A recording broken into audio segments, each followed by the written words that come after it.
Buenas tardes. Yo soy Jerry Carlson, yo soy un profesor aquí en el Centro Graduado y quisiera agradecer su presencia aquí por este evento tan importante y tan interesante. Y también quisiera agradecer el Graduate Center of the City University of New York para ofrecer este espacio y también el Bildner Center for Western Hemispheric Studies. Y este centro Bildner es el patrocinador aquí en la universidad de esta conversación tan interesante. Y voy a dar la palabra a Juliana.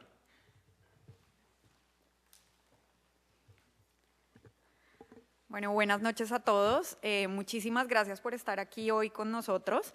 Mi nombre es Juliana Uribe, soy la directora ejecutiva de Movilizatorio, uno de los organizadores. Antes que nadie, en nombre de toda la comunidad de Nueva York, quiero darle las gracias al doctor Humberto de la Calle por estar esta noche con nosotros, a Adriana por acompañarnos desde Univisión como moderadora, y a todos los otros grupos que nos acompañaron para organizar el evento, entre esos Colombia Talks, Colombianos por Colombia, la Red de Uniandinos en Nueva York, el grupo Caring for Colombia, la Arquidiócesis de Nueva York, los líderes de la comunidad colombiana en Nueva York y sus alrededores, y sobre todo a City University of New York, Bildner Center for Western Hemispheres and Studies, por ser nuestra casa para este debate. Raras veces tenemos la oportunidad de estar frente a frente con una personalidad como el doctor Humberto de la Calle, quien ha estado al frente de las negociaciones hasta llevarlas a un feliz término, y desde lo que nosotros trabajamos en Movilizatorio, lo que más nos interesa es que la ciudadanía pueda participar del debate, de la implementación de los acuerdos de paz, y por eso estamos hoy acá. Muchas gracias a todos.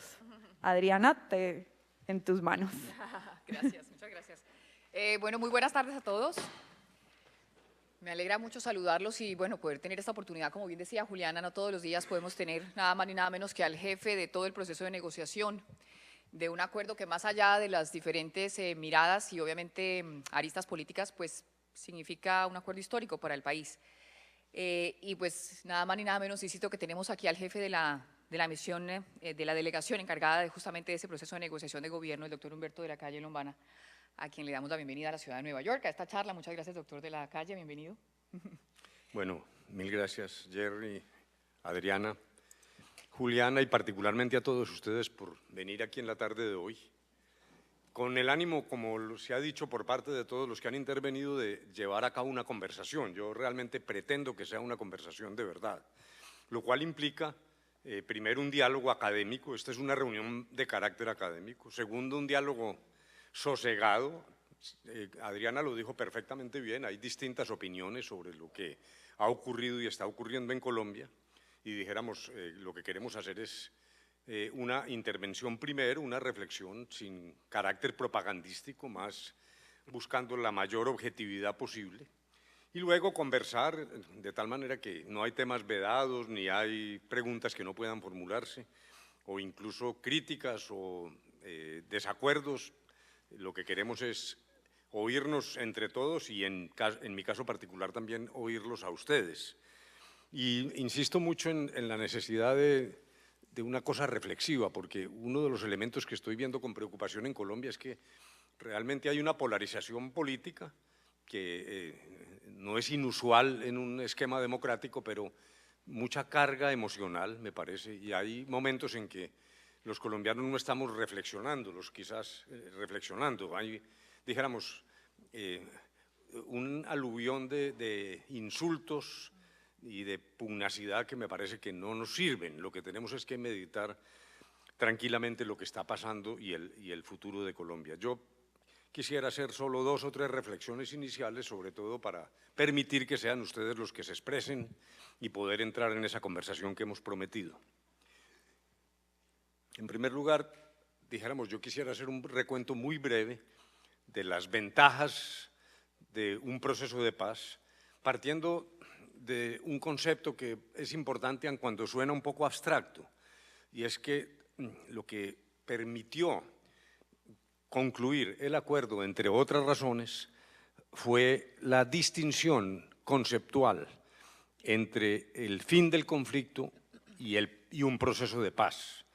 En el pasado varios intentos fallaron porque la confusión de esos conceptos lo que generaba era la idea de que una mesa de conversaciones con una guerrilla estaba destinada a resolver los problemas divinos y humanos de Colombia. Era como un escenario para una especie de ultraconstituyente que sacaba un nuevo país y, por lo tanto, de alguna manera quedaba pospuesto el tema del fin del conflicto a la espera de las profundas reformas de carácter social, etcétera. Y ese era un camino condenado al fracaso. El primer esfuerzo con la delegación de las FARC en la fase inicial, que fue la fase discreta, fue separar esos conceptos para organizar una agenda concreta de 6 puntos dirigida a terminar un conflicto.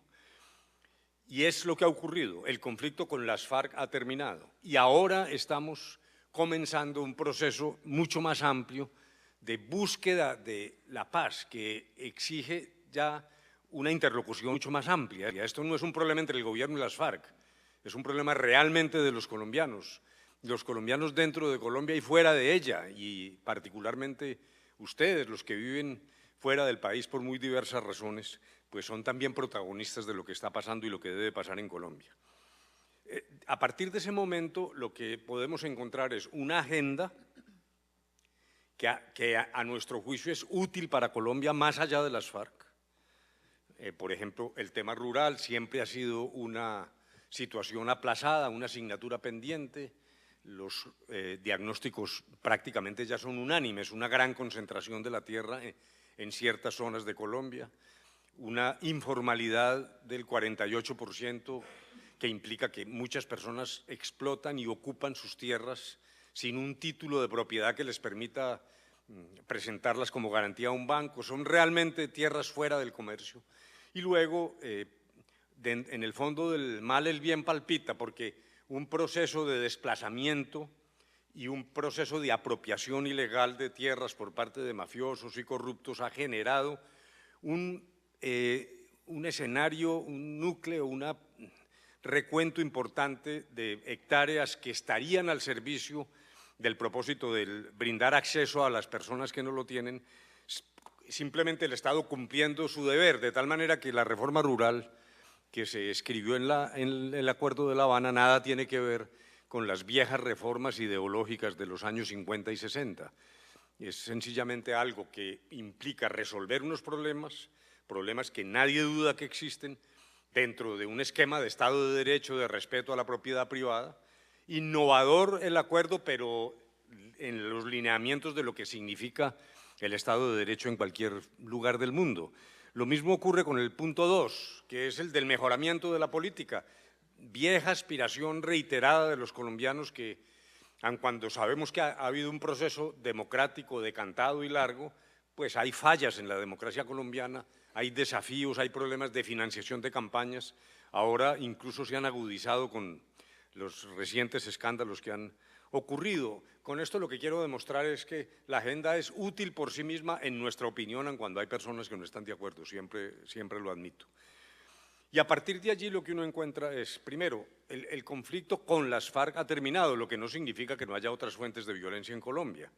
Desde el momento en que se decretó el cese del fuego definitivo, institutos y organismos absolutamente neutrales certifican que no ha habido una víctima.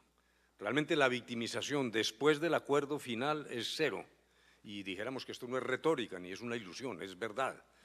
Hace poco una persona voluntaria que prestaba servicios voluntarios en el hospital militar dijo en un testimonio muy conmovedor, dijo: yo llevo 30 años en el hospital militar y cuando me dijeron que iba a haber conversaciones de paz dije, eso es imposible, en Colombia no habrá paz nunca. Yo que recibo a la 1 o 2 de la mañana los helicópteros con las personas mutiladas, soldados, policías o incluso guerrilleros, no creo en la paz. Y ahora encuentro que frente a las FARC el conflicto ha terminado, las salas del hospital militar están vacías, las salas dirigidas a recibir las víctimas del conflicto. Luego, superar la victimización ya es, en mi opinión, un milagro.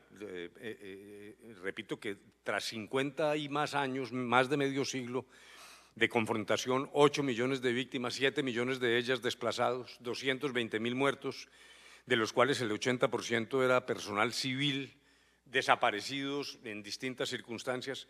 Me parece que ahí hay un marco que por sí solo habla, que es suficientemente elocuente. Pero dijéramos, hay otros aspectos positivos de implantación de una paz firme. Implantación de una paz firme que es un proceso que apenas comienza, que en mi opinión tenemos que proteger, que me parece que dar marcha atrás no es una buena idea, pero pudiéramos volver sobre eso más adelante. Sí.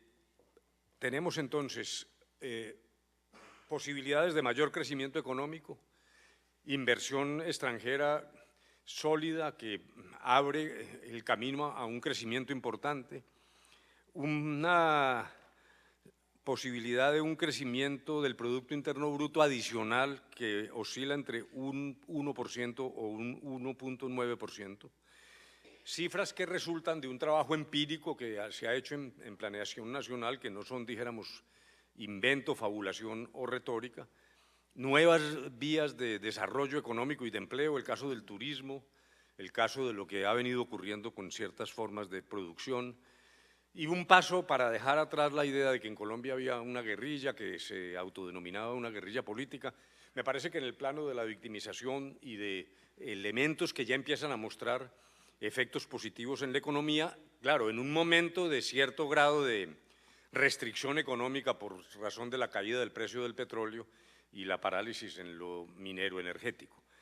También hay desafíos, particularmente en la coyuntura, ahora podemos hablar de esto, hay dificultades que se han presentado por razones logísticas, por razones de dificultades en el cumplimiento de las obligaciones, en particular lo que tiene que ver con las zonas de concentración, donde ha habido dificultades que son conocidas de todos, cierta preocupación por parte de las FARC, inquietud respecto de la solidez del cumplimiento de los acuerdos. Ayer hubo noticias importantes y ahora yo pudiera volver sobre ese tema para abreviar en este momento y recordar lo que se anunció en el día de ayer, que me parece que nuevamente le da un impulso importante, en mi opinión, a la continuación del proceso de implementación de la paz. Y por fin un mensaje que en este momento me parece que desde mi perspectiva es relativamente optimista, siendo claro, muy cauteloso con el uso de las palabras. Pero no voy a extenderme más, porque veo que Adriana está ansiosa, de formular preguntas y comentarios, y entonces más bien quedo en manos de ustedes con muchísimo gusto. Muchas gracias, qué responsabilidad, doctor de la Calle. Bueno, sí, claro que sí, me faltó algo muy importante y es que queremos invitarlos. La idea obviamente es que esto es un conversatorio, ya lo decía el doctor de la Calle, lo han dicho todos, obviamente, las personas que ya previamente, digamos, intervinieron. La idea de esto es que sea una conversación básicamente en los mejores términos, en los términos más respetuosos, obviamente, con absoluta libertad para preguntar lo que queremos preguntar. La temática y la forma como lo vamos a hacer, mejor la metodología, pues va a ser a través de un papel, les vamos a distribuir ese papelito por allí, ustedes pueden ahí escribir su inquietud o su pregunta, luego los vamos a recolectar, vamos a filtrarlos, me refiero básicamente por orden de llegada, eventualmente, porque si hay muchos que se repiten la misma pregunta, pues obviamente no tiene sentido, y allí se las vamos a plantear al doctor de la Calle.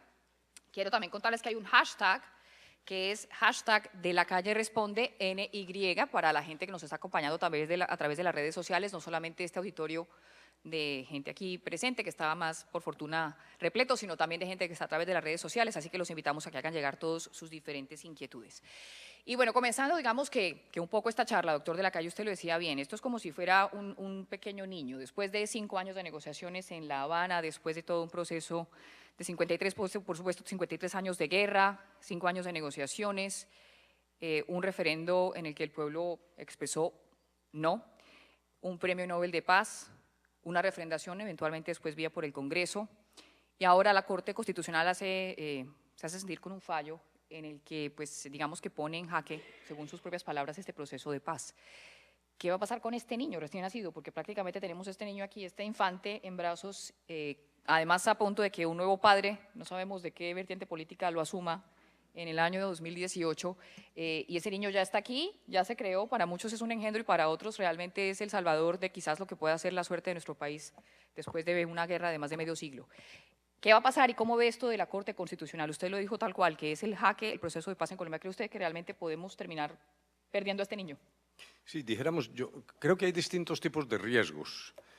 Uno de ellos, no tanto ya lo que ocurrió y las consecuencias inmediatas del fallo de la Corte, sino un problema de concepción de qué es lo que está pasando y la manera de valorar lo que ha ocurrido. Riesgos tenemos unos de tipo político, otros de tipo jurídico y otros de tipo operacional, de la realidad, del cumplimiento de elementos de carácter material. Hay un riesgo político, sin duda. Grupos políticos han sostenido que de obtener el triunfo en el 2018, a sus tesis revisarán los acuerdos, darán marcha atrás en los acuerdos. Incluso han utilizado una fraseología mucho más dura, pero pues aquí no se trata de exacerbar las pasiones, lo que queremos precisamente es no hacer una cosa emocional. En ese elemento a mí me preocupa profundamente porque tenemos un acuerdo con una guerrilla que está en proceso de desarmarse. Tenemos un acuerdo que, en mi opinión, compromete al Estado colombiano como un todo. No es un acuerdo exclusivamente del Ejecutivo, no es el gobierno, fue refrendado por el Congreso, lo cual ha generado una discusión que también podemos abordarla con toda tranquilidad ahora, después del triunfo del no en el plebiscito. Y fue refrendada por el Congreso siguiendo los lineamientos de la Corte Constitucional, lo que me hace sostener que aquí lo que tenemos es, en lo jurídico, un acuerdo que compromete al Estado, en lo político, la necesidad de no dar marcha atrás para repetir historias del pasado que han sido muy dolorosas en Colombia.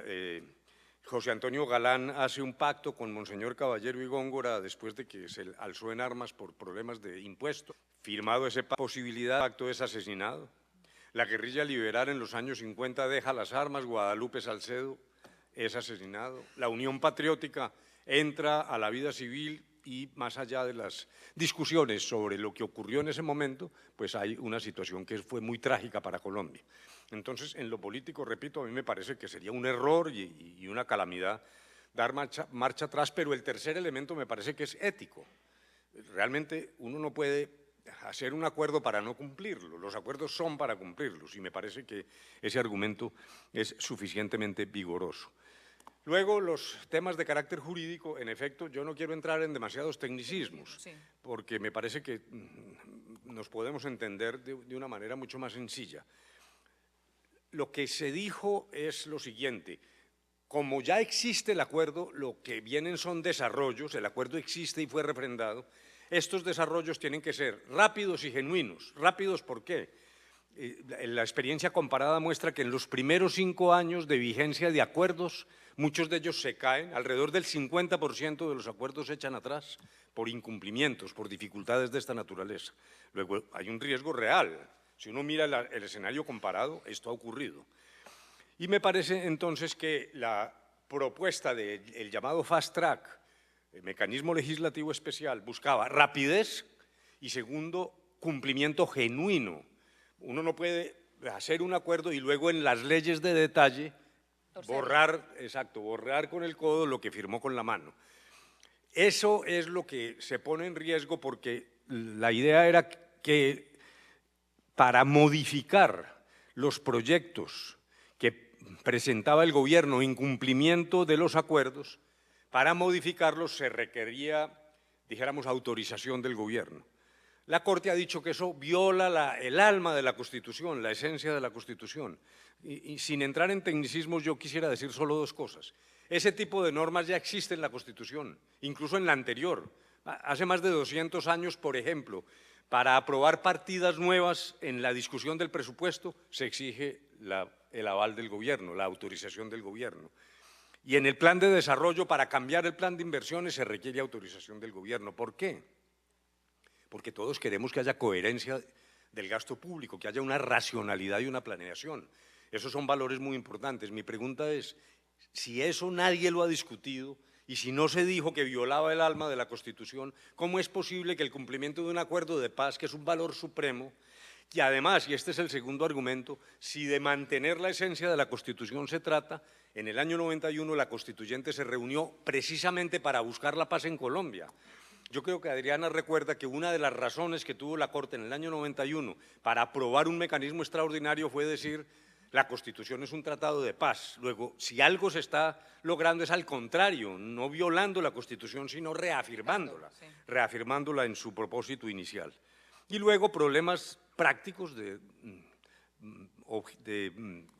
trabajo de campo donde, en efecto, el gobierno tuvo dificultades, ya los funcionarios encargados de esto han dado acciones, no se trata de justificarlo, realmente también la situación que se presentó para el ingreso a las zonas pues generó incertidumbre y malestar por parte de la guerrilla. En el día de ayer lo que se dijo, y ahora lo podemos precisar, es una respuesta política para consolidar las mayorías en el Congreso que garantice que se sigue por la ruta del cumplimiento de los acuerdos más allá de la decisión de la Corte, sin desconocerla, sino al contrario aplicándola.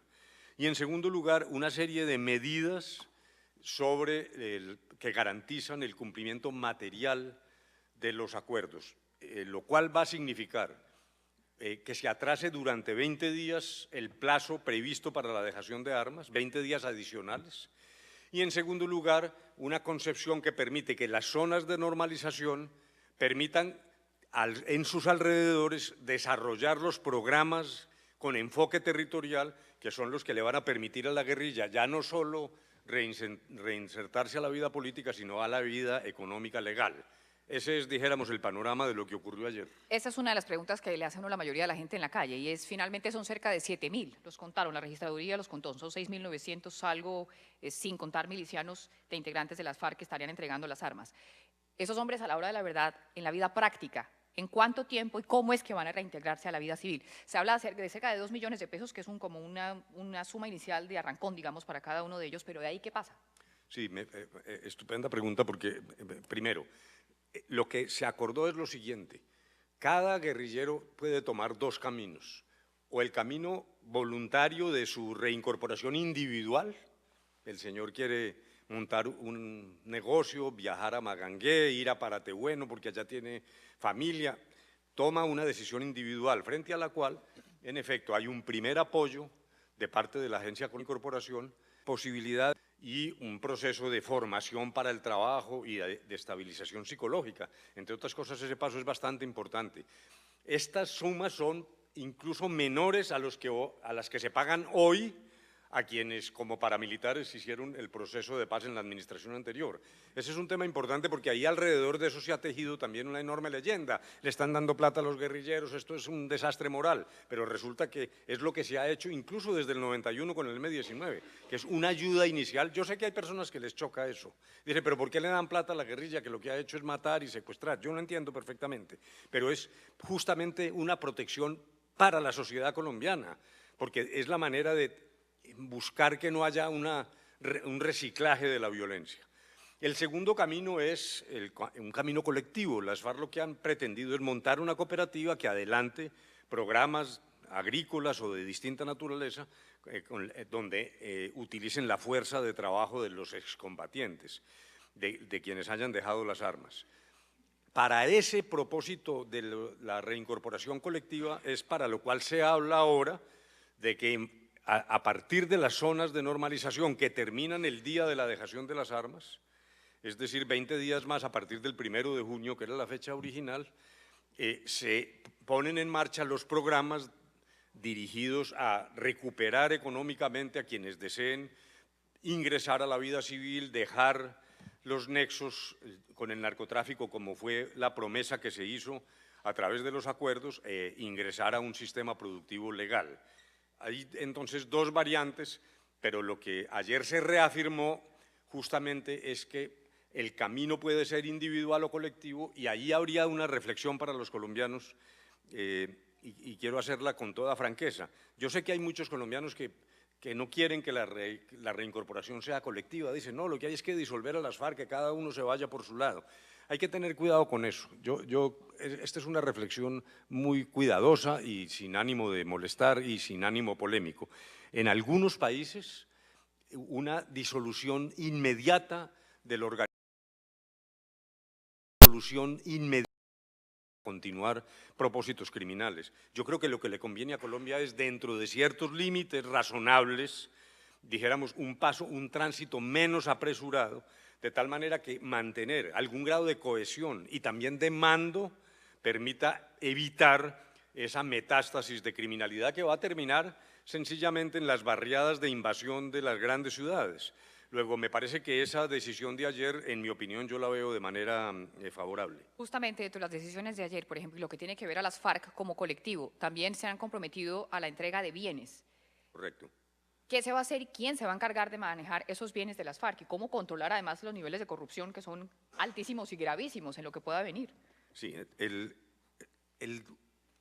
1 de octubre, un día antes del plebiscito, y en mi opinión esto fue bastante tardío y alcanzamos a reclamarle a las FARC, le habíamos pedido que hiciera esto antes. Ya demasiado tarde, las FARC en un comunicado dijeron: vamos a hacer un inventario de nuestros bienes para colocarlos al servicio de la reparación de las víctimas. Una vez derrotado el sí, en la segunda fase ya es un acuerdo formal que consiste en que en el mismo plazo del 1 de junio más 20 días, las FARC deben entregar el inventario de los bienes que tengan, lo repito, para colocarlos, para destinarlos a la reparación de las víctimas. Ese inventario se está haciendo y el destino es el que ya he dicho. Claro, hay colombianos que no creen, dicen, pero ¿quién nos garantiza que esos realmente van a ser todos los bienes? No tendrán plata en el exterior, siempre se ha hablado de cuentas en Suiza. Muy bien, contestemos de la siguiente manera, porque eso es especulativo. Yo lo contestaría en esta forma. El hecho de que haya un inventario es un avance, y es un avance en función de las víctimas. Supóngase que haya otros bienes, pues esa es la situación que tenemos sin acuerdo.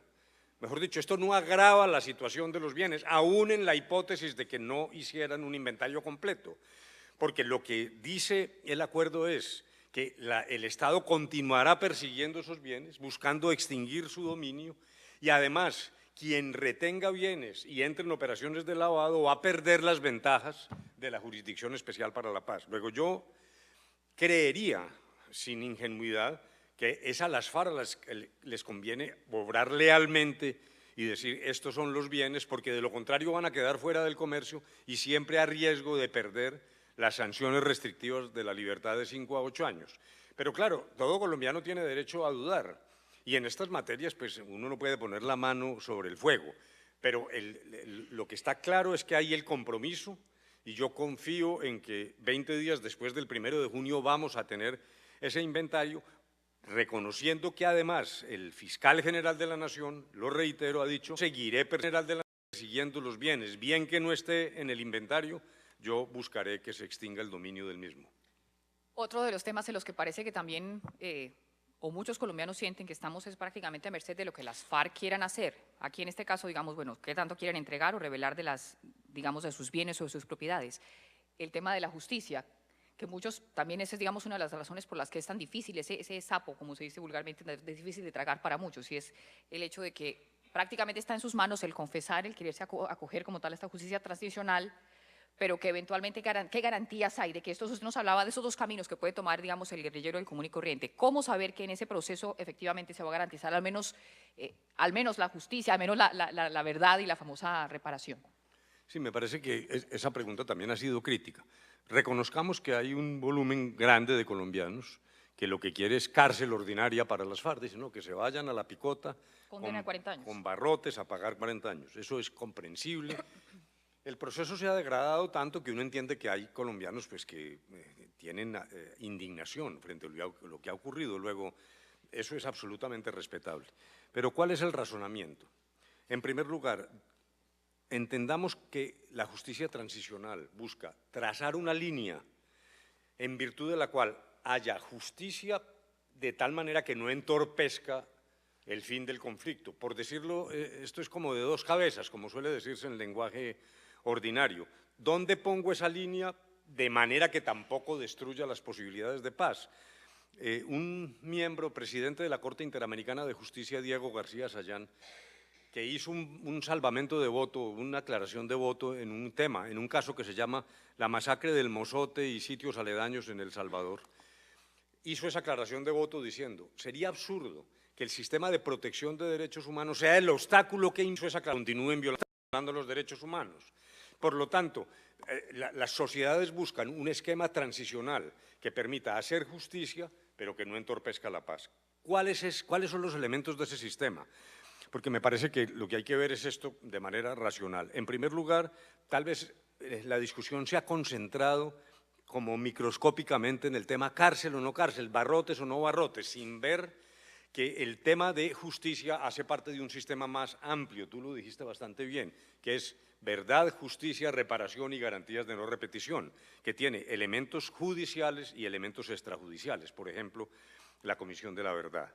En segundo lugar, lo que tenemos que ver es que para lograr estas sanciones menos gravosas, efectivamente tiene que brindar verdad, dice el acuerdo, verdad plena, de tal manera que si alguien se equivoca y omite algún elemento de la verdad, pierde las ventajas, sale del sistema y pasaría a tener 20 años de cárcel en régimen ordinario intramural. Por lo tanto, aquí también lo que hay es un juego de incentivos que permite predecir. Yo francamente creo que en el caso de las FARC me parece que una reticencia o esconder la verdad no les va a servir para nada, porque al contrario lo que tienen es que solidificar unas sanciones restrictivas de la libertad. Y luego, claro, dicen, pero ¿por qué no se van para la cárcel? Y allí viene el tercer elemento que a mí me parece que es importante. Primero, estamos hablando de un conflicto en el que hubo distintas fuentes de victimización. El único responsable no son las FARC, también hubo miembros de la fuerza pública que lamentablemente desviaron su camino y también hubo terceros que financiaron la guerra. Por lo tanto, lo primero que tenemos que tener en cuenta es que la solución es armónica, porque es equilibrada e igual, virtualmente igual para todos.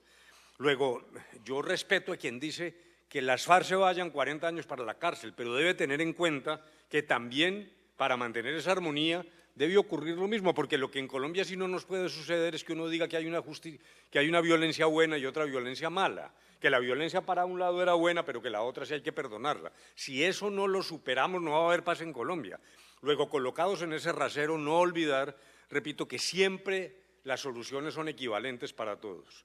Y en tercer lugar, ¿por qué sanciones restrictivas de la libertad en determinadas áreas o zonas donde los responsables van, dan la cara a las víctimas, piden perdón, reparan con sus bienes y también con su trabajo material? ¿Por qué? ¿Por qué es mejor no en la cárcel? Por una razón. Porque siempre dijimos, el centro de gravedad son las víctimas. Y desde la perspectiva de las víctimas, y incluso esto no es una teoría que uno se invente aquí, sino que nos lo decían las víctimas que fueron a La Habana, las víctimas que han acudido a 1000 foros a los cuales yo he asistido. Lo que le dicen a uno las víctimas es: a mí no me repara que el señor X, Y o Z se vaya para la picota, a mí me repara que vaya y me cuente la verdad, por qué mataron a mi esposo o a mi hijo, y que además esté con la comunidad, que repare lo que destruyeron.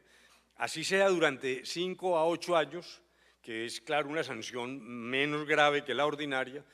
La sanción ordinaria no tiene el carácter reparador, integralmente reparador de estas sanciones restrictivas, que además se desarrollan en zonas limitadas, con monitoreo internacional y con la verificación de un tribunal imparcial que va a decirnos a los colombianos si estos señores están realmente cumpliendo esas sanciones o no. Ese es el panorama, pero además, ya termino con esto, es el primer caso en la historia de los acuerdos donde una guerrilla, en un acuerdo vivo, en tiempo real, no después, y no por imposición de Naciones Unidas o de un tercero, en un acuerdo vivo de manera voluntaria, ambas partes deciden, y en particular las FARC, primero, que no habrá una amnistía general.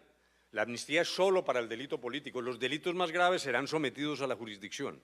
Es una guerrilla que acepta someterse a una jurisdicción y realmente eso, repito, no tiene antecedentes. Y segundo, que esa jurisdicción es judicial, valga la redundancia, en el sentido de que es un elemento netamente jurídico el que a través de un panel independiente va a generar los jueces del tribunal que aplicarán estas normas a todos los responsables y no solo a la guerrilla.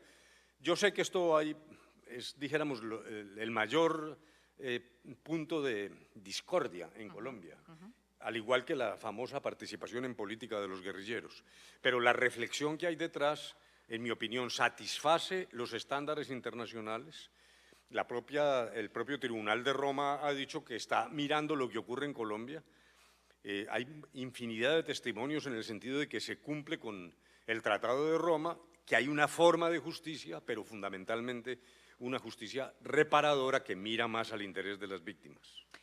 En esto, digamos que el ejercicio que tal vez uno hace como, no solamente como periodista, sino tal vez como colombiano, es que obviamente uno entiende una postura absolutamente, digamos, como una extremadamente firme de parte del gobierno, obviamente, de lograr esto al precio que fuera.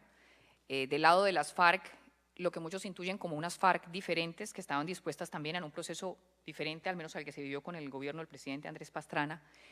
Pero de otro lado estamos los colombianos de común y corriente, la ciudadanía, la gente que puede tener quizás un gusto político a un lado o al otro, de izquierda, derecha, de lo que sea, pero que fundamentalmente está ahí, que se pregunta cómo puede primero participar, cómo puede, si es posible, digamos más allá de simplemente una manifestación en las urnas, hacer que esto, que esta paz que es tan anhelada y que el país necesita después de 53 años de conflicto se vuelva una realidad.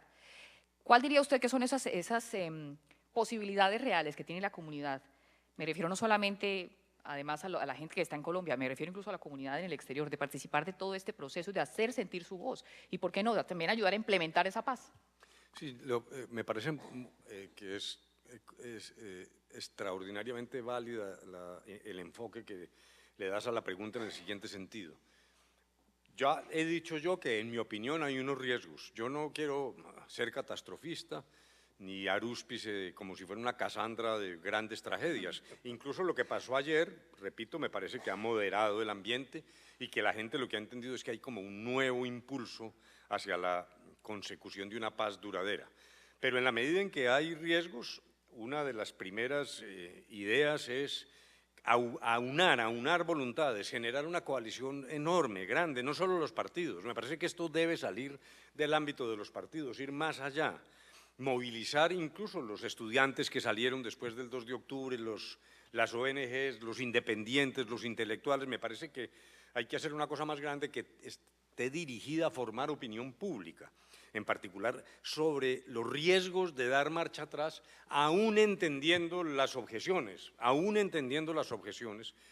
Creo yo, repito, que sería catastrófico para Colombia dar marcha atrás en un acuerdo ya logrado. Pero, en segundo lugar, esa opinión pública también debe estar dirigida a discutir con lealtad las ventajas y desventajas de los acuerdos, sin mentira.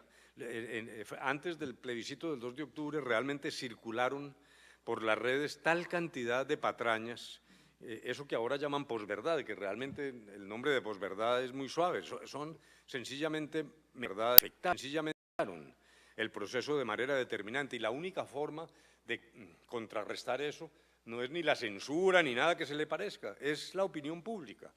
Y allí, por ejemplo, pensando en personas que están en el exterior, quienes organizaron este foro en la universidad, el papel de la academia, me parece que debe ir muy dirigido a una aproximación racional y veraz de lo que se pactó y de las características de lo mismo y de las ventajas, desventajas y riesgos que tiene, que es justamente la forma de evitar caer en una discusión meramente emocional, que era un poco lo que decía yo al principio, y que permite decantar las ideas y tener una conciencia más clara por parte de los colombianos. Doctor Humberto, yo le hago más la pregunta porque estamos en una etapa ya electoral, ya esto se calentó, ya empezó la campaña electoral, 2018 tendremos nuevos presidenciables y pues obviamente sabemos que este va a ser el tema que va a elegir al presidente el próximo año. Y en esa medida, digamos, también la pregunta, ¿cómo lograr, si es que es posible, sacar entonces esta discusión que pareciera más de un hábito histórico para el país, una oportunidad histórica después de 53 años de conflicto, y eventualmente blindar esto que se ha logrado, que como usted decía, quizás va más allá simplemente de un acuerdo, que es una mirada a futuro, a una paz grande y duradera, como usted ha dicho en sus propios términos, y salvarla o de alguna manera blindarla a toda esa discusión política que sin embargo va a estar ahí, obviamente, y la polarización, que usted lo decía también al inicio, es evidente, no solo allá en Colombia, yo creo que aquí también es evidente, cualquier colombiano con el que uno converse es un tema de inevitable división. Sí, correcto. Lo primero es que la preocupación es válida y mientras más se acerquen las elecciones seguramente va a haber más tensión. Es una lástima que se haya corrido el progreso de las negociaciones hasta el punto de encontrarnos en esta situación. Yo sostengo, pero sé que las FARC no estarían de acuerdo con lo que voy a decir, que me parece que la demora excesiva al principio fue corriendo los acuerdos hasta el punto de montarse en la reelección del presidente Santos y ahora ya en plena implementación lo que ocurre en el 2018. Eso tiene un elemento negativo. La paz es un tema político, yo no estoy tratando de decir lo contrario, no nos equivoquemos, es una discusión profundamente política, pero de alta política, de una sociedad. El riesgo de esta proximidad electoral es que se trastoque el orden de prioridades y que deje de ser el gran tema nacional para convertirse en un elemento más de la discusión puramente partidista y coyuntural. Yo suelo decir que en mi barrio, cuando era niño, jugábamos trompos, eso se llamaba una calle de trompos, y cuando uno perdía, entonces los compañeros le daban con el trompo al de uno, había que pegarle, y entonces uno tenía en el bolsillo lo que llamábamos el trompo de poner, que era, en ese momento uno cambiaba de trompo para que le pegaran a eso. Entonces, mi temor es que esto vaya a convertir el proceso en el trompo de poner, en el comodín, donde ya no es tanto que se mire lo que dice el acuerdo o las potencialidades del mismo, sino los intereses meramente electorales. Luego, primero, creo que existe. Segundo, también en lo que sí soy optimista es que la paz es un proceso, no es un evento. La paz no es algo que ocurre un día. Mover el proceso hacia el cumplimiento, de tal manera que no hay que ver la fotografía instantánea, sino la película completa. Y yo creo que día a día, en la medida en que se cumplan los acuerdos, en que las FARC dejen las armas, me parece que debería bajar la tensión, no desaparecer. Yo estoy de acuerdo en que esa discusión va a subsistir, pero puede ser asumida de una manera más tranquila por los colombianos si empieza a verse que el proceso rinde sus frutos y que, en efecto, hay actos de cumplimiento sucesivos, dar un poco la temperatura, que sería de todos modos lo ideal. Usted, se lo preguntaba hace algunos minutos detrás de bambalinas, ¿usted de alguna manera todavía mantiene contacto con la gente de las FARC, conversa con ellos sobre la coyuntura de lo que está pasando? ¿Le han expresado ellos quizás temores sobre lo que ya habían acordado y ahora, bueno, con las decisiones más recientes? Sí, dijéramos que en el mes de diciembre pasado el presidente declaró que el papel nuestro había terminado, el de la delegación. Dijéramos que la delegación hoy no existe. Y en mi caso particular yo soy un ciudadano, no soy funcionario del Estado. Eso parece secundario, pero es importante que tengamos claro eso. Yo realmente no pertenezco burocráticamente al Estado colombiano, aun cuando estoy comprometido obviamente con lo que se hizo bajo el liderazgo del presidente. La última conversación que tuve formal con las FARC fue el 5 de enero, que visitamos la zona de concentración de Planadas. Incluso allí las FARC reiteraron su deseo de dejar las armas, y que lo que queremos es hacer política. Pero a raíz de estos últimos acontecimientos y la insatisfacción de las FARC, en efecto tuve una conversación informal, porque repito, la delegación no existe, hace unos 3 o 4 días, y lo que pude detectar seriamente es que sí hay preocupaciones por parte de las FARC, preocupaciones que me parece que los colombianos debiéramos mirar con cuidado, porque más allá del odio, de la molestia, de la rabia, de la indignación, yo reitero lo que ya dije, me parece que sería un error dar marcha atrás. Y entonces, en efecto, en esa conversación sentí que había preocupaciones. Y ellos varias veces, entiendo que las FARC han manifestado no solo que este proceso es irreversible, digamos, su participación y su intención, digamos, ya de participar al menos sin armas en la vía política del país, que no tiene vuelta atrás, pero también obviamente su preocupación porque no suceda lo mismo que con la Unión Patriótica. Frente a ese tema, ¿qué tanto se comprometió el gobierno? ¿Cuáles son las garantías que se le ofrecen a las FARC en el momento de ejercer política para que no suceda lo que ya pasó en el país? Sí, entonces se crearon 2 mecanismos robustos de seguridad. Uno, dirigido a proteger las personas que actúan en la política, y no solo las FARC. Entre otras cosas, porque es que a veces olvidamos que el mayor número de víctimas en el ejercicio de la política pertenece a los partidos. Ha habido víctimas de la Unión Patriótica, de las FARC, etcétera, pero en los partidos, por ejemplo, la victimización de concejales y alcaldes ha sido muy aguda en el pasado. Luego, no hay un patrimonio en esta materia de uno solo de los grupos. Allí se creó un sistema, esto se hizo bajo el liderazgo del general Óscar Naranjo, quien fue director de la policía, un sistema de protección de quien actúa en política. Y en segundo lugar, ya para los excombatientes, algo que no se limita a escoltas y a carros blindados, que pretende ser más estructural, porque el diagnóstico es que de todos modos todavía hay fuerzas sucesoras del paramilitarismo, hay zonas negras en la sociedad colombiana donde realmente puede haber peligro de venganza y de retaliación. Por lo tanto, entonces, en mi opinión, ese es un proceso que no se limita a la incorporación de unos escoltas alrededor de quienes dejen las armas. A propósito de lo cual, valga un punto de discusión que también ha sido materia de molestias en Colombia. Se aceptó que miembros de la guerrilla, sometidos a entrenamiento por parte de la policía y bajo el control de la policía, hagan parte de los equipos de seguridad de los excombatientes. Y hay quienes han dicho, el horror, van a volver a armar a una guerrilla que se desarmó.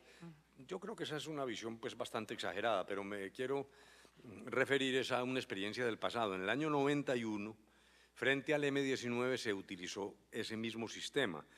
Por una razón, porque claro, lo primero que demanda una guerrilla es seguridad. Ellos tienen temor por sus vidas y ese no es un temor infundado. Luego, el Estado, lo que haga para brindar seguridad y confianza me parece que es importante. En el pasado, repito, con el M-19 se hizo un experimento igual que fue extraordinariamente exitoso. Incluso hoy, miembros de esa guerrilla del M-19 que ingresaron a cuerpos de seguridad son jubilados pacíficos y que prestaron sus servicios lealmente y le infundieron confianza, que es un tema muy importante de preservar cuando una guerrilla está en proceso de dejación de armas. Esas, dijéramos, las respuestas funcionales u orgánicas, pero yo diría que hay una respuesta, en mi opinión, más importante. Puede parecer retórica lo que voy a decir, yo no creo que lo sea, hay experiencias en ese sentido. Yo creo que los colombianos debiéramos hacer un pacto nacional real por la no violencia, pero no estoy refiriéndome solo a esas cosas que pasan en Bogotá. Mi idea es que en cada municipio, al mismo tiempo en todos los municipios, todas las fuerzas políticas y sociales, incluidas las del no, las que no están de acuerdo con el proceso, nos reunamos y digamos, no hay espacio para la violencia, no a la violencia y la utilización de la violencia en política. Ese tipo de mensajes es muy fuerte, porque es que a veces lo que ocurre es que en la Colombia profunda, un grupo oscuro oye ese lenguaje altisonante de los líderes políticos en Bogotá y lo interpreta como una especie de autorización para el ejercicio de la violencia. Recordemos lo que pasó entre liberales y conservadores. Aquí pues los jóvenes no tienen noción directa de eso, pero se llegó a decir que no se podía saludar a alguien que tuviera corbata roja porque pertenecía a un partido y viceversa. Por lo tanto, me parece que un mensaje disuadiendo sólidamente a fuerzas oscuras del uso de la violencia, yo creo que sería también un gran coadyuvante para lograr ese propósito. Antes de darle paso a nuestra audiencia, por supuesto, porque ya hemos ido aquí como picando algunos de los temas, abriendo diferentes puntos de discusión, pero la idea obviamente es oírlos a ustedes con sus inquietudes, no solamente la gente presente aquí, sino también que están con nosotros a través de las redes sociales. Pues obviamente yo tengo que preguntarle, la noticia, el rum rum político en Colombia del momento, usted se le va a medir obviamente entonces quizás a liderar ese gran pacto y a jalarle, a trabajarle a la paz, me imagino quizás aspirando a la primera magistratura. ¿Hasta que quiere usted, va a jugársela presidenciablemente el año entrante, doctor de la Calle? Esa sí era la pregunta que faltaba, ¿no? La Esa inevitable. es la cereza del pie, como dicen aquí. La inevitable. No, yo creo lo siguiente. Honestamente, yo no tengo necesidad de reconocimientos personales, porque los he tenido y de sobra. Yo nací en Manzanares, que es una pequeña población del oriente de Caldas. Vengo de un hogar, mi madre trabajaba, en una época en que eso no era usual. Mi padre era un funcionario público, voy a una universidad pública, saco mi grado en la Universidad de Caldas, en la provincia de Colombia. Luego, cualquier cosa de lo que me ha pasado a mí en la vida, en la constituyente, en el proceso, ya es un exceso de reconocimiento, de bondad. Algunas personas obviamente no están de acuerdo, pero muchos sí. Incluso hay personas que me dicen, yo estuve por el no, pero le agradezco lo que usted hizo, estar casi 5 años en La Habana discutiendo allá. Muy bien, luego esto no es un tema personal, no es que uno quiera ser presidente por vanidad, porque ahora se me ocurrió que me falta un cargo en la hoja de vida, eso no es. Yo lo que quiero decir es, hay que hacer esa coalición, yo sí creo que eso hay que hacerlo. Y segundo, pues que los colombianos manifiesten quién es la persona indicada, quién es apto para el cargo. Es que si uno busca un obrero que construya un muro, pues exige que el señor sepa construir muros. Y en el caso de su hoja de vida, pues que tenga apoyo de los ciudadanos. Luego, yo en este momento no he tomado una decisión sobre el particular. He dicho que sí estoy preocupado con lo que está ocurriendo. Yo me siento ligado a lo que se hizo en la Constituyente y a lo que se hizo en el proceso de paz, y estoy dispuesto a trabajar por eso, pero en la circunstancia que toque, sin que haya llegado a tomar una decisión sobre el particular. Y le voy a hacer una pregunta que es un poco disparatada, me van a disculpar, pero en términos, digamos, de lo que ya está pactado, de lo que se ha organizado, las FARC, ¿de qué manera pueden participar en política el año entrante? Las FARC pueden participar en política de la siguiente manera. El acuerdo lo que dice es el haber incurrido en responsabilidad por delitos no implica la inhabilitación. Dijéramos, esa es la norma general. Ahora, ¿qué va a pasar? Cuando algunos de los miembros de las FARC se sometan a la jurisdicción especial, si son condenados, que algunos lo serán, por los delitos más graves, como ya lo dije, y tengan que acudir a las zonas a cumplir con las sanciones restrictivas de la libertad, en la práctica va a haber una dificultad física. El tribunal es el que tendrá que decir al señor X, Y o Z le impongo 5 años de sanciones restrictivas de la libertad y podría darle un waiver, una posibilidad de asistir al Congreso o no. Es algo que tiene que resolver el tribunal respecto de los que sean condenados, que no van a tener inhabilidades, eso es cierto, pero que en la práctica van a tener un compromiso con la justicia de trasladarse a determinadas zonas y cumplir algunas tareas que pueden hacer casi imposible o muy difícil que concurran a las sesiones de un Congreso.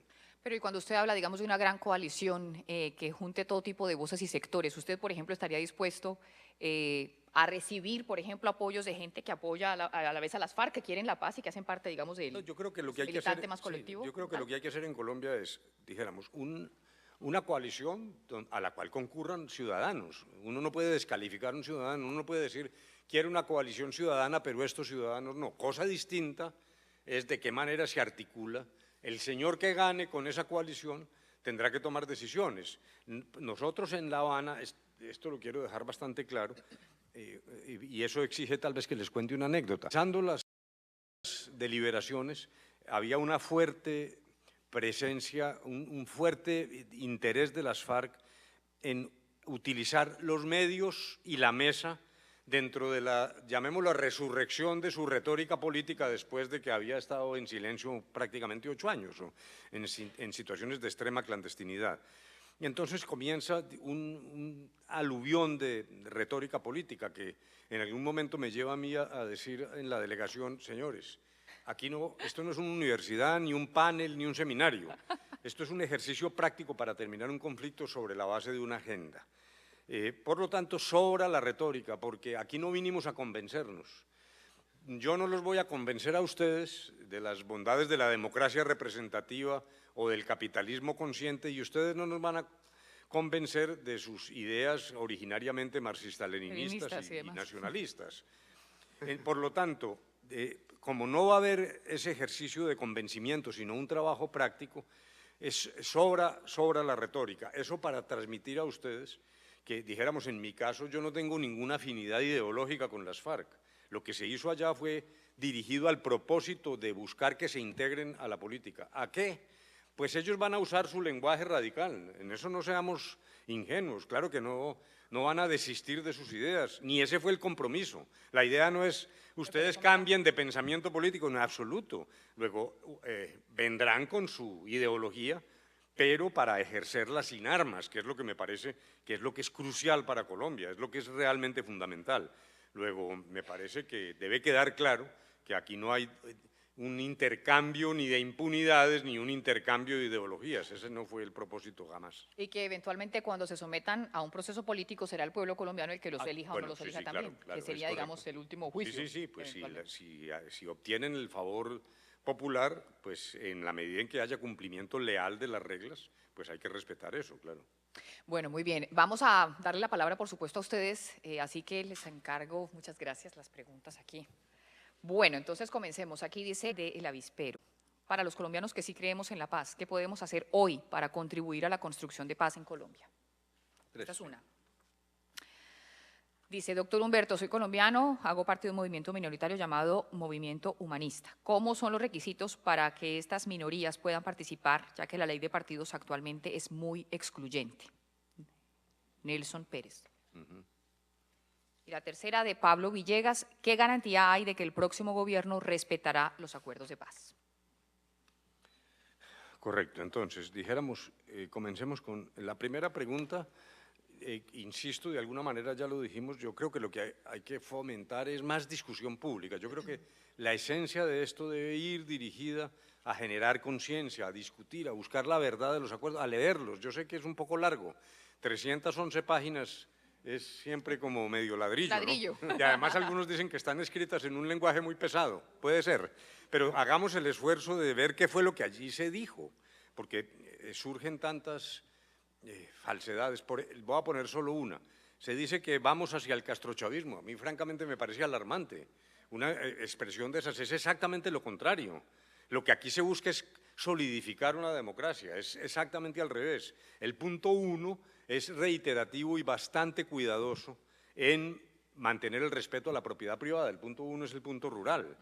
Misiones reiterativas en un acuerdo firmado con una guerrilla diciendo esto debe resolverse de acuerdo con la Constitución y la ley, cosas de esa naturaleza. Ese es un primer elemento. Hay que formar conciencia y manifestarse activamente. A veces la indiferencia es el peor enemigo. Ahora,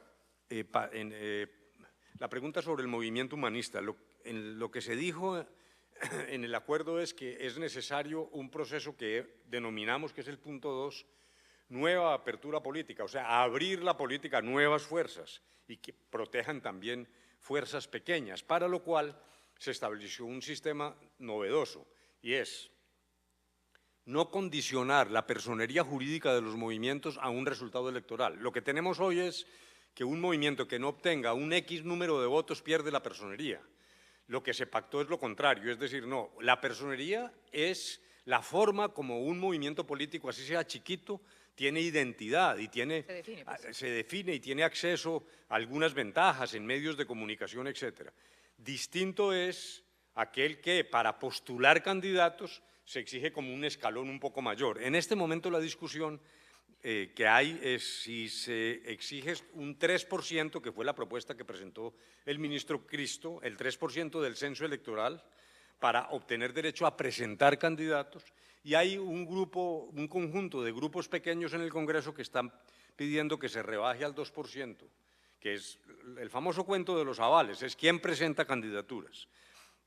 Yo pienso que hay que abrir la política y me parecería que es muy importante buscar que un mayor número de grupos puedan postular candidaturas, así sea de manera transicional, porque claro, tampoco podemos llegar a lo que ocurrió en el pasado, los 80 partidos de garaje que realmente no correspondían a ninguna realidad política, pero sí mantener la tesis de que un grupo, aun cuando sea pequeño, tiene personería jurídica y eso le da por lo menos un mínimo de derechos para participar en política. Ahora, garantías frente a lo que ocurre en el 2018, yo contestaría de la siguiente manera. Hay unas garantías de carácter jurídico. Lo que se aprobó fue una norma constitucional transitoria que dice dos cosas. Una, que es, en mi opinión, bastante obvia, éticamente obvia, y es que los pactos son para cumplirlos. Es, dijéramos, una regla universal, que es elemental. Y segundo, lo que dice es que los elementos de derecho humanitario y de derechos fundamentales que estén dentro del acuerdo, el acuerdo tiene 311 páginas, como ya lo dije, y ahí hay elementos de esa naturaleza, esos elementos son parámetro de interpretación de las normas que desarrollen los acuerdos, lo cual busca darle estabilidad jurídica a lo acordado. Pero en esto tampoco seamos ingenuos, muchas veces estas garantías jurídicas pues quedan un poco realmente al talante de un nuevo gobierno, lo cual significa que la verdadera garantía es política. Es si los colombianos vamos a ser capaces de persistir defendiendo lo acordado y lo que esto significa, o si realmente se produce un cambio más allá de lo jurídico, pues que puede generar dificultades, en mi opinión, serias en el futuro, pero de alguna manera pues es más un trabajo de tipo político y de conciencia política, lo repito, que de garantías de carácter jurídico. Muy bien, vamos ahora con las otras 3 preguntas. Esta es de Norman Valdés. Dice, el conflicto está en vías de solución y la paz de Colombia no es un secreto que las FARC firmarán con el apoyo de grupos gubernamentales en Venezuela. Y que estás en la era de Chávez y post-Chávez, es decir, ahora grupos paramilitares están donde el vecino. ¿Qué hacer ahora? ¿Verlo como un problema ajeno o un mayor problema a futuro que debe a tiempo? ¿Le quedó clara, verdad? ¿O estaba un poquito extensa? Yo le hice una edición aquí al vuelo y creo que no quedó muy bien, me disculparán. Andrés Ceballos pregunta, aparte de invitar a personajes como usted, ¿cómo podemos ayudar a los colombianos en Nueva York con la implementación de los acuerdos? Puntualmente en Nueva York está en casa. Y Susana Martínez dice, ante los cambios hechos a los acuerdos, después del no del referendo, ¿en qué quedó la reparación a las mujeres víctimas? No, yo la primera realmente estoy un poco desconcertado, que es, yo no entiendo qué es lo que se va a firmar en Venezuela. Pero lo vamos a leer. Vamos a leerlo completo porque creo que la embarrada fue en la lectura, ¿verdad? Vamos a ver, dice, Norman está aquí, ¿verdad? Norman, ¿dónde estás? Ah, bueno, voy a leerla meses, si me equivoco, por favor, me corriges. Dice, el conflicto está en vías de solución y la paz en Colombia no es un secreto que las FARC funcionan con el apoyo de grupos gubernamentales en Venezuela. Ah, Okay. bueno, ya entiendo. Sí. Incrementados en la era Chávez y post-Chávez, es decir, ahora grupos paramilitares están donde el vecino. ¿Qué hacer ahora? ¿Verlo como problema ajeno o un mayor problema a futuro que debe ser atendido a tiempo? Bueno, perfecto, entiendo. Para comenzar las discusiones, dijéramos que la actitud del gobierno venezolano, era la época del presidente Chávez, le indujo, creó confianza entre las FARC para que dieran el paso de comenzar a negociar. Eso es un hecho que se ha reconocido y hay que decirlo, ese gobierno facilitó que comenzáramos las discusiones. Con el paso del tiempo, en la medida en que los acuerdos fueron teniendo lugar y se suscribían sucesivamente, dijéramos que el papel de Venezuela era menos determinante. Llega un momento en que las FARC entiende, aún manteniendo sus similitudes políticas e ideológicas con el gobierno de Venezuela, eso sí es claro, pero entiende que la negociación era con el gobierno colombiano, de tal manera que en cierto momento ya el papel de Venezuela no tenía la capacidad determinante de echar atrás el proceso de la mesa. De algún modo, dijéramos que fue perdiendo relevancia para el acuerdo, no para las FARC. Las FARC, claro, tienen similitudes ideológicas, eso es indiscutible. Luego, en este momento, me parece que no, ya suscrito el acuerdo, es un acuerdo de colombianos, entre colombianos. El gobierno de Venezuela suele decir que hay paramilitares colombianos en territorio venezolano. Primero, yo no tengo ninguna evidencia sobre el particular ni podría dar una opinión sobre eso, pero aún si así fuera, no veo de qué manera eso puede perturbar un acuerdo ya logrado con las FARC. Lo que sí hay que decir es que precisamente la situación de Venezuela muestra hacia dónde no debemos ir. En eso sí, en particular yo tengo clara conciencia, repito, ideológica, de que la solución venezolana no le conviene a Colombia, ni vamos caminando hacia allá. Yo quiero reiterar que es al revés, en mi opinión. Si no hacemos nada en Colombia, si mantenemos la violencia, si no luchamos para una mayor equidad, y si el riesgo es que terminemos donde no debemos terminar. Al contrario, lo que estamos haciendo es justamente robustecer un sistema democrático que sirva de vacuna o de antídoto para caer allá. Yo me le cuelo aquí con una pregunta que tiene que ver, básicamente es una obligación periodística hacérsela, y es, el presidente Maduro no hace mucho tiempo salió a amenazar justamente con que iba a revelar varios de los secretos de lo negociado y pactado en La Habana, en esta más reciente crisis, digamos, que hubo binacional. ¿Qué decir frente a eso? ¿Cuál es la respuesta frente a eso? Claro, ¿Qué fue lo que se negoció? lo primero que él va a salir a contar? lo primero que hay que decir es que si tiene secretos que los revele. Sí. Y además cuando dijo, yo tengo unos secretos y allá van a hacer una masacre para exterminar a las FARC, con mayor razón tiene la obligación de señalar cuáles son esos secretos. Del lado de la delegación del gobierno, que nos esculquen. Nosotros no tenemos ningún secreto. Todo lo que se hizo es conocido por los colombianos. Ni hay ninguna preocupación sobre el particular. Pues que diga en qué consisten esos secretos y está en la obligación de hacerlo. Bueno, sigamos con entonces las otras preguntas. La de Andrés Ceballos, aparte de invitar a personajes como usted, ¿cómo podemos ayudar a los colombianos? Falta la del enfoque de género, la de Susana. Esa es la última, sí, señor. Sí. Íbamos antes con la de cómo podemos ayudar a los colombianos en Nueva York. Exacto, entonces, bueno, esto ya puede sonar un poco reiterativo, yo creo que es movilizarse, tener conciencia, estudiar, leer los acuerdos, insisto, tener claridad de qué es lo que está pasando allá y no dejarse llevar simplemente por la emoción. La pregunta de Susana me encanta porque lo primero que quiero decir es, se estableció de manera inédita, esto fue reconocido por Naciones Unidas, la señora Serrugui, que era la delegada del secretario general de Naciones Unidas para la mujer, fue a La Habana a decir, mire, es la primera vez que en un acuerdo de paz se le brinda a ese acuerdo un enfoque de género. ¿En qué consiste el enfoque de género? El enfoque de género lo que hace es reconocer que los efectos del conflicto fueron diferenciales en distintas perspectivas. Hubo diferencias geográficas, el conflicto golpeó más en el Cauca o en Putumayo que en otros lugares de Colombia. O étnicas, por ejemplo, las comunidades afro o indígenas sufrieron más que otras comunidades. Pero en particular, la mujer ha sido extraordinariamente victimizada durante el conflicto, porque fue victimizada como madre, como hija, como esposa. Luego, me parece que lo primero que se hizo fue reconocer eso y mirar en la realidad que hay situación de mujeres en extraordinarias dificultades como consecuencia de esa mayor victimización. Por ejemplo, yo estuve con 30 lideresas campesinas en Montes de María y me decían, pero ¿qué es lo que hay contra el enfoque de género? Si nosotros aquí lo que sentimos, mire, mis parejas fueron eliminadas una tras otra, yo soy madre cabeza de familia, tengo 6 hijos, ¿por qué no es viable lo que se pactó, que es que haya una cierta prioridad para la mujer en esas condiciones?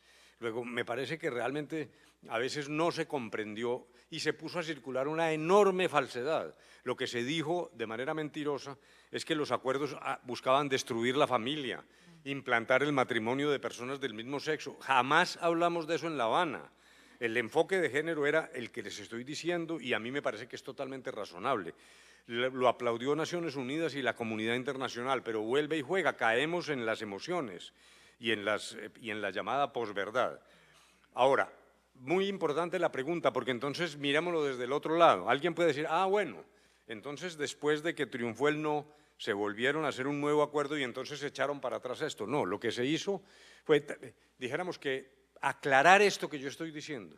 Entonces, entrar los segmentos del acuerdo que hablaban del enfoque de género, colocándolos en unos determinados sitios y no tan reiterativos y aclarando que por enfoque de género se entiende esta noción y adicionalmente la discriminación por razones de identidad sexual de la comunidad LGTBI sin ninguna propaganda ni ánimo de destruir la familia, sino al contrario, señalando una guía que es la del no discriminación.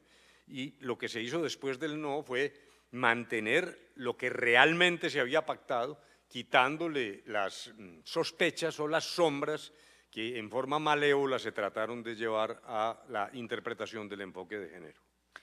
Tenemos ya 3 últimas preguntas. Santiago González pregunta, ¿qué se puede hacer en el posconflicto para mejorar la distribución de la tierra y evitar errores de reformas agrarias pasadas? Ajá.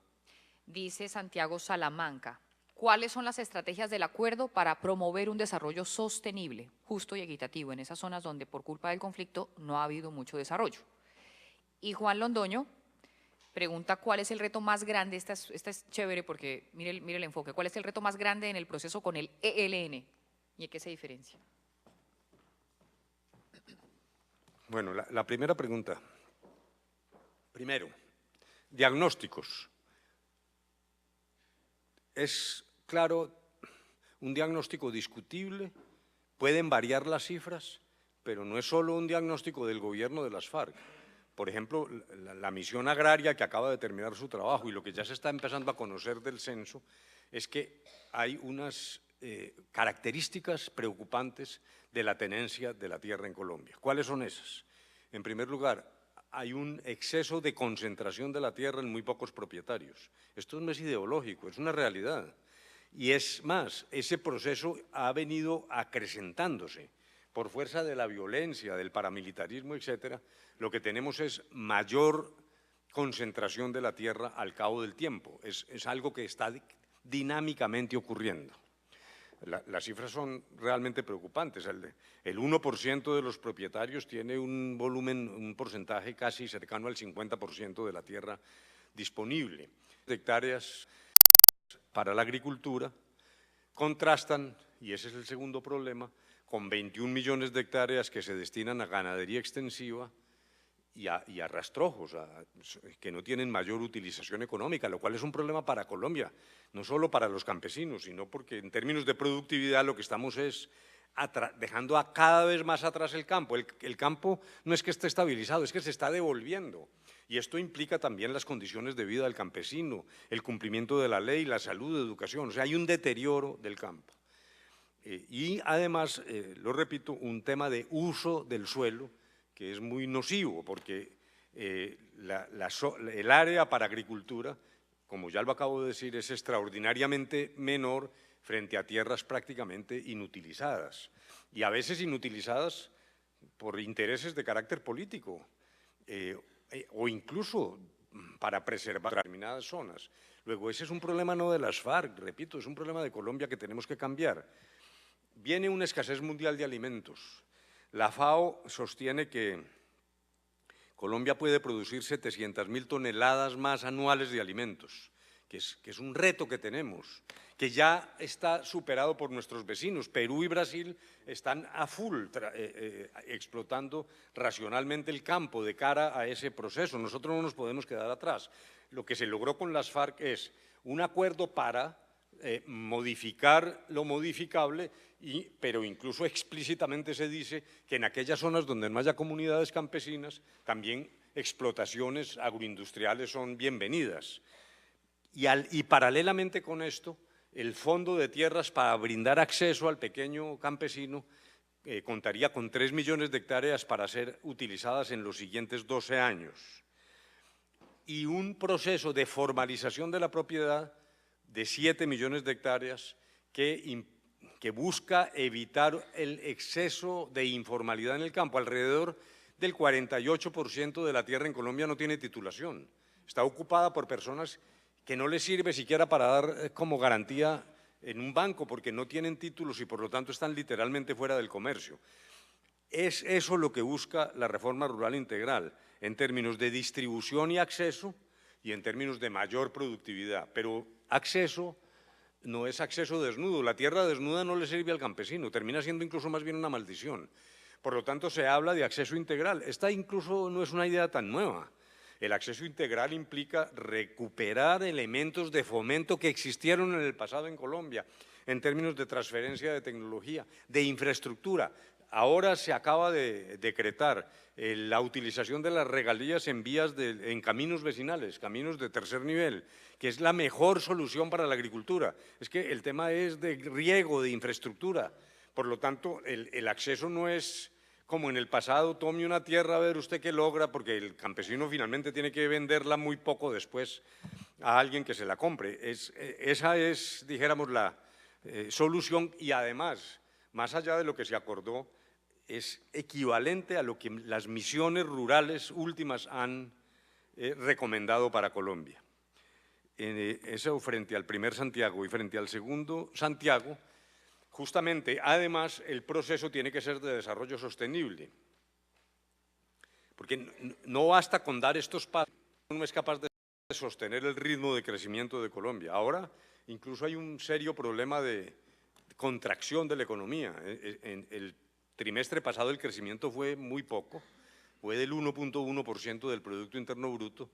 Es algo que es muy grave. Colombia ha tenido una tradición de mayor crecimiento económico, y el desarrollo debe ser sostenible en términos económicos y también de preservación del medio ambiente. Muy buena parte de los elementos que se pactaron están ligados a la necesidad de una política de preservación del medio ambiente, incluso afrontando el tema de una economía sostenible frente a desarrollos de carácter energético y petrolero, frente a lo cual hay, dijéramos, una discusión importante en Colombia sobre cómo hacemos compatibles esas dos ideas.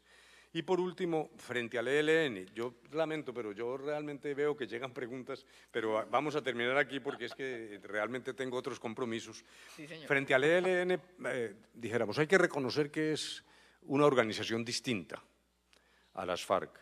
Es una organización que, mientras las FARC son un movimiento que nace como una especie de defensa campesina que se formaliza en el año de 1964 alrededor de problemas de tenencia de la tierra. Por eso el tema rural fue tan importante o es tan importante. Y en segundo lugar, está configurado con una estructura de mando vertical frente a la cual hay mando y control. Que haya mando y control no es una percepción subjetiva mía. Lo vivimos en los dos momentos en que las FARC decretaron un cese unilateral de fuego que fue cumplido cabalmente por las FARC en todo el territorio nacional. El ELN es primero un poco más federal, dijéramos, tiene frentes que proceden con un sistema de toma de decisiones que implica, dijéramos, una deliberación permanente en el comando central del ELN. Segundo, una idea según la cual el ELN lo que dice es nosotros somos más bien como intermediarios entre las comunidades y el gobierno, la negociación es directamente con nosotros, estamos haciendo esa labor de intermediación, lo cual ustedes comprenderán que es mucho más serio. Y tercero, hay al parecer informaciones sobre problemas de mando interno, particularmente algunos de los comandantes más fuertes militarmente, no están tan convencidos como sí lo estaba el secretariado de las FARC respecto de las potencialidades del diálogo. Luego, lo que yo preveo es una negociación más difícil. Hace poco el comandante alias Gavino dijo que con este gobierno ya no habría negociación. Me parece que es muy mala noticia, yo creo que es un error del ELN. El ELN debe entender que es el momento de dejar las armas en Colombia y proceder y obrar en consecuencia. Yo haría votos para que eso se corrija, confiar en que logremos salir adelante. Ayer comenzó una nueva ronda de negociaciones, pero simplemente hay que reconocer